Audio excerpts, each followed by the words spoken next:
10వ తరగతి విద్యార్థులకి వీడియో పాఠానికి స్వాగతము. నా పేరు శారద. నేను శ్రీరంగవరం ఉన్నత పాఠశాలలో సహాయ ఉపాధ్యాయునిగా పనిచేస్తున్నాను. ఇవాల్టి పాఠం ఏదైతే ఉందో అది కరణీయ సంఖ్యలు, వాస్తవ సంఖ్యల్లోని కరణీయ సంఖ్యలు. ఈ కరణీయ సంఖ్యల్లో కొన్ని సమస్యలు అనగా నిరూపణ చేయుట, కారణాలు చెప్పుట మరియు నిరూపణ చేయుట అనే సామర్థ్యం కింద దాదాపు 4 మార్కుల ప్రశ్నల కింద ప్రతి సంవత్సరము మా ఫైనల్ ఎగ్జామ్ లో అడగడం జరుగుతోంది. కాబట్టి అటువంటి ముఖ్యమైన లెక్కలు మనం ఈరోజు సాధన చేద్దాం. ఇక్కడ చూసినట్టయితే √2 ఒక కరణీయ సంఖ్య అని మనకందరికీ తెలుసు. ఇది మనం ఇదివరకు చెప్పుకున్నటువంటి పాఠంలో √2 ఒక కరణీయ సంఖ్య అని మనము నిరూపించుకున్నాం.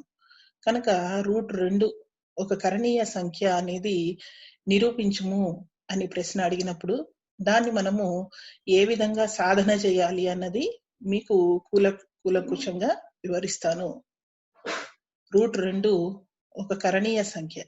అయితే ఇది నిరూపణ చేయటానికి మనం మొట్టమొదట √2 అన్నది ఒక అకరణీయ సంఖ్య అని మనము భావిద్దాం. √2 అన్నది ఒక అకరణీయ సంఖ్య అయినప్పుడు √2ని మనము a/b రూపంలో రాయగలం. కనుక √2 a/b అయినా a, bలు అనేటివి రెండు కూడా పరస్పర ప్రధాన సంఖ్యలు. ఇప్పుడు మనము బిని మనము ఇటువైపుకు తీసుకెళ్ళినట్టయితే దీన్ని మనము b√2 a గా మనము రాయగలము. తదుపరి ఇరువైపులా వర్గం చేయగా, ఈ స్టెప్స్ అనేటివి బాగా అన్నిటికీ కూడా ప్రశ్నలన్నిటికీ కూడా కామన్ గా ఉంటాయమ్మా. అన్నిటికీ కామన్ గా ఉంటాయి కాబట్టి మీరు √2ని నేను ఈరోజు చెప్పినప్పుడు మీరు √3కి, √5కి, √7కి కూడా ఈ విధంగా చేస్తూ ఉంటే మీకు ప్రాక్టీస్ మీద ఈ స్టెప్స్ అన్ని కూడా బాగా అలవాటు అవుతాయి. స్టెప్స్ ఈ విధంగానే రావాల్సి ఉంటుంది. కనుక ఇక్కడ మనకి బిని ఇటువైపు తీసుకెళ్ళినప్పుడు b√2 a అయినప్పుడు 4వ స్టెప్ ఏముంది? ఇరువైపులా వర్గం చెయ్యగా. ఇరువైపులా వర్గం చేసినప్పుడు మనము ఈ విధంగా b√2²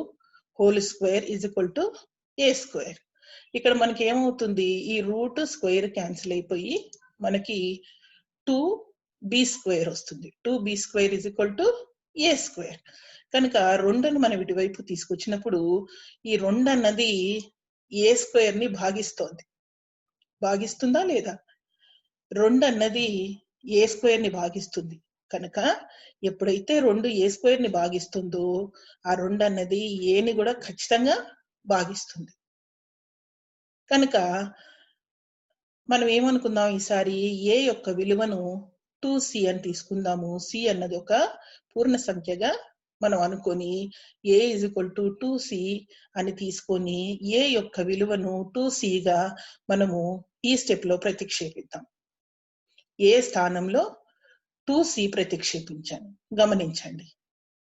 2c ప్రతిక్షేపించినప్పుడు మనకి ఏమొస్తుంది? ఇక్కడ 2 2 4 c²/2. ఈ 2 ఈ 4 క్యాన్సిల్ అవుతే మనకేమొస్తుంది? b² = 2c² వస్తుంది. ఈ 2ని మనం ఇటువైపు తీసుకొచ్చినప్పుడు బై అవుతుంది. కనుక b²/2 = c². దీన్ని బట్టి మనకి ఏమర్థం అవుతుంది? b²ని కూడా 2 భాగిస్తోంది. ఇదివరకు మనకి ఏమొచ్చింది?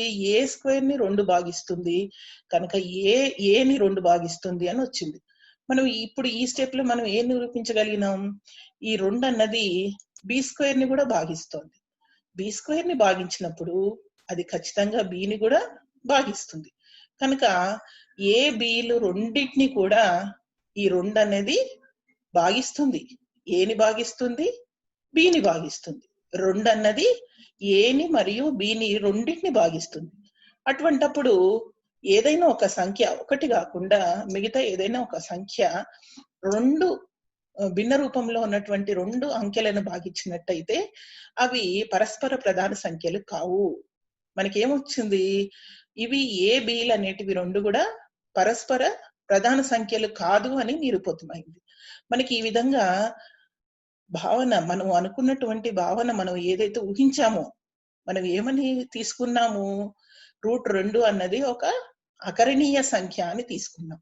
ఆ భావన ఏదైతే ఉందో అది తప్పు, ఇది మన ఊహకి వ్యతిరేకము. కనుక √2 అన్నది ఖచ్చితంగా ఒక కరణీయ సంఖ్య. ఈ విధంగా ఈ స్టెప్స్ అన్ని కూడా ప్రతి ఒక్క సమస్యకి కూడా ఇదే విధంగా ఉంటాయి. 1 2 3 4 5 6 7 8 9 10 11 12 13 14. సో ఖచ్చితంగా ప్రతి లెక్కకు కూడా ఈ విధంగా 14 స్టెప్స్ మనం పరీక్ష పేపర్ లో రాయవలసిందే.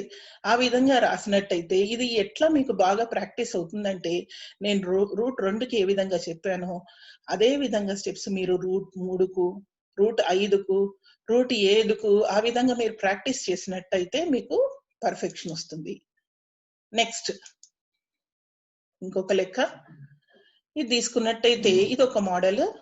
2 + √7 ఒక కరణీయ సంఖ్య అని చూపుము.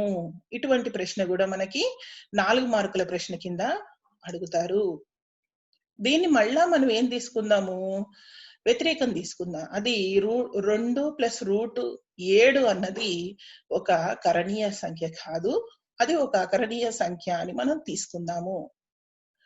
అది ఒక అకరణీయ సంఖ్య అయినప్పుడు దాన్ని మనము అది =a/b అని అనుకున్నట్టయితే ఏ బిలు రెండు కూడా పరస్పర ప్రధాన సంఖ్యలు.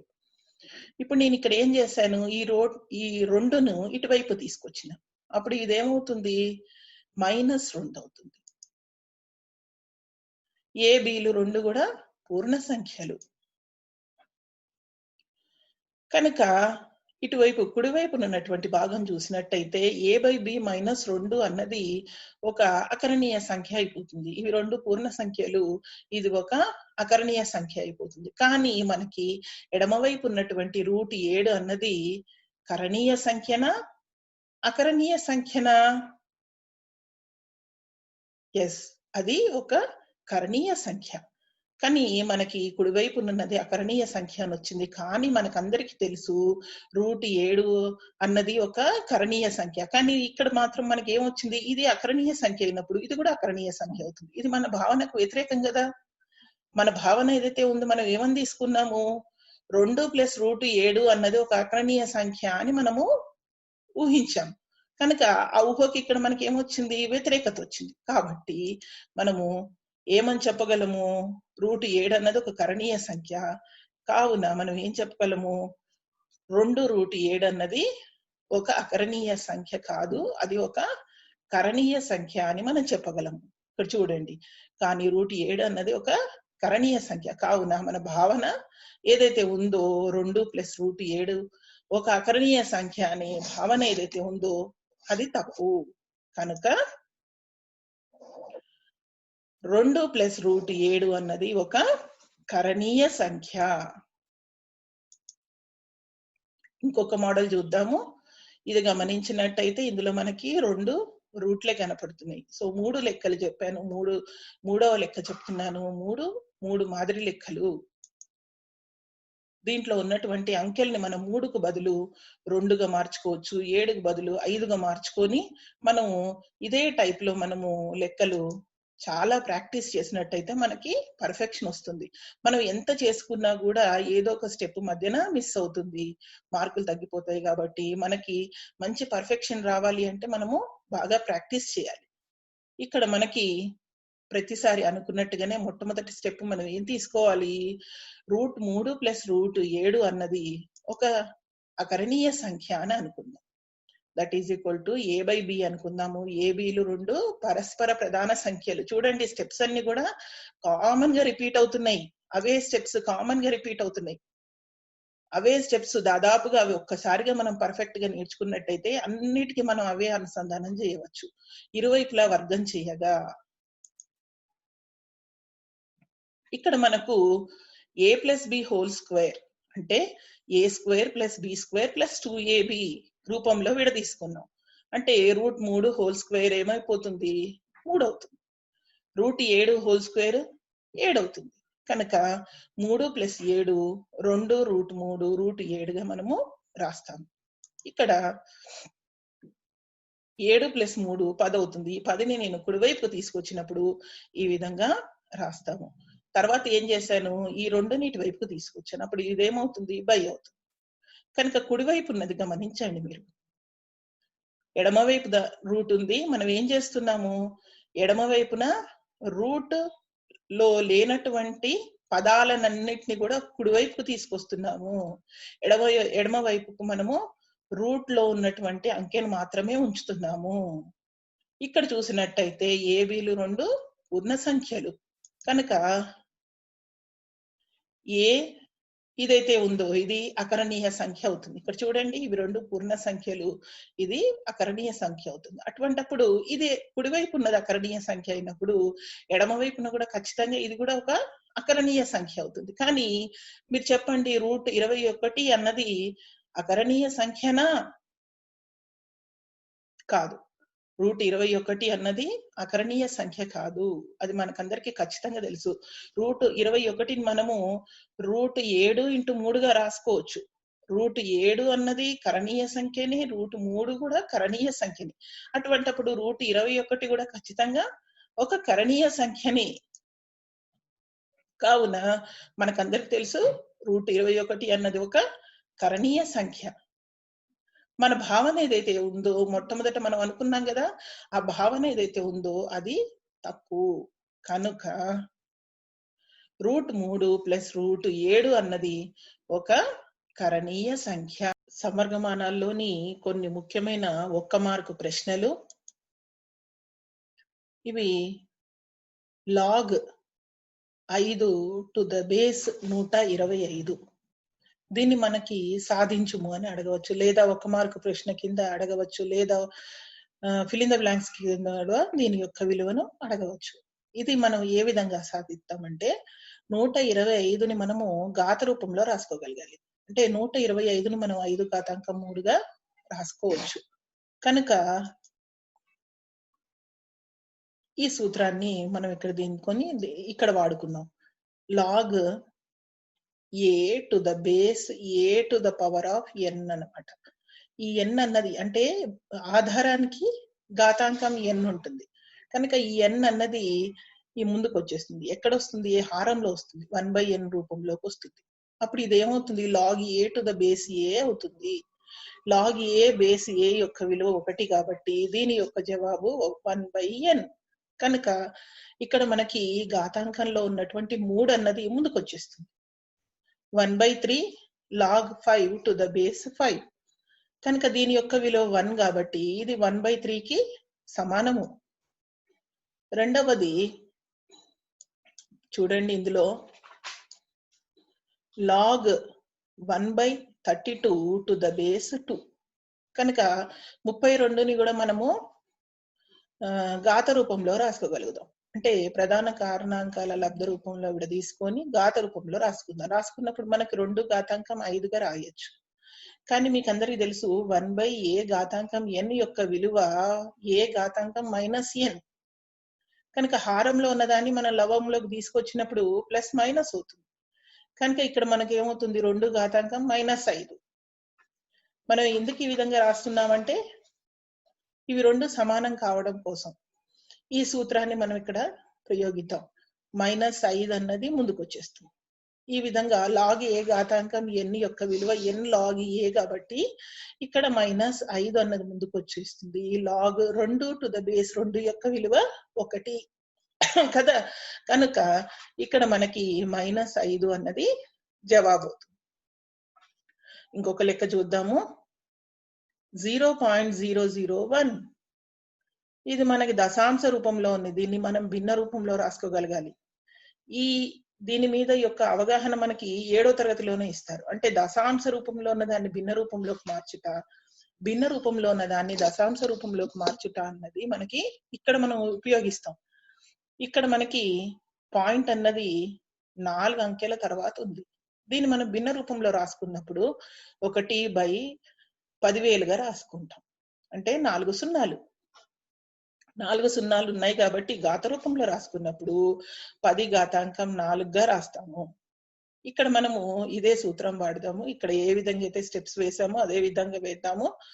10 ఘాతాంకం 4ని మనము లవంలోకి తీసుకొచ్చినప్పుడు 10 ఘాతాంకం -4 అవుతుంది. కనుక log a to the power of n యొక్క విలువ n log a కాబట్టి -log 10 to the base 10 అవుతుంది. log a to the base a 1 కాబట్టి ఇక్కడ మనకి ఇది 1 అయిపోతుంది. -4 అన్నది జవాబు అవుతుంది. ఇంకోటి చూద్దాము.